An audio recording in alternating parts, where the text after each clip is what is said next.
ഷാഫി പറമ്പിൽ MLA-ക്കെതിരായ ഏതാ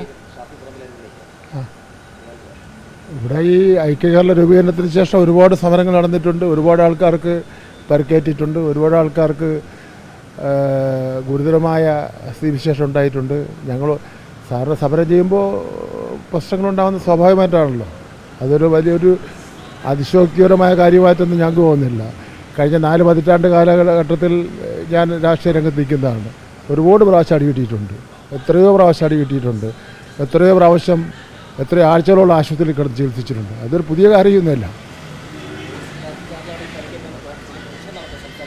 അത് സ്വാഭാവികമായിട്ട് സമരം നടത്തുമ്പോൾ ലാത്തി ചാർജ് ഉണ്ടാവുമെങ്കിൽ അതിന് പ്രതിഷേധം നടത്തുന്നത് അത് പുതിയൊരു കാര്യമായിട്ടൊന്നും ഞാൻ കാണുന്നില്ല.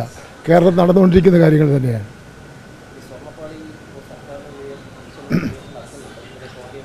സ്വർണ്ണപ്പള്ളിയുടെ വിഷയത്തിൽ ഗവൺമെൻറ് നയം മുഖ്യമന്ത്രി വ്യക്തമാക്കി കഴിഞ്ഞു. ആരാണോ കുറ്റക്കാർ അവർ ആരും രക്ഷപ്പെടാൻ വേണ്ടി പോകുന്നില്ല. അത് എത്ര വമ്പനായിരുന്നാലും അവർ ശിക്ഷിക്കപ്പെടുമെന്നുള്ള കാര്യത്തിൽ സംശയമില്ല. എല്ലാ പഴുതും അടച്ചുള്ള അന്വേഷണം നടന്നുകൊണ്ടിരിക്കുകയാണ്. അപ്പോൾ അതിൽ രക്ഷപ്പെടുന്ന പ്രശ്നമേ ഇല്ല.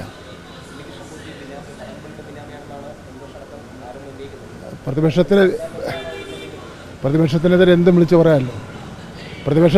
ഭരണപക്ഷത്തിനെതിരെ എന്തും വിളിച്ച് പറയാമല്ലോ. അതിന് ഒരു അടിസ്ഥാന തെളിവോ രേഖയോ എന്തെങ്കിലും ഉണ്ടോ? ഒന്നുമില്ലാതെ ഒന്ന് വിളിച്ച് പറഞ്ഞുകൊണ്ടിരിക്കുകയില്ലേ. ഇല്ലേ,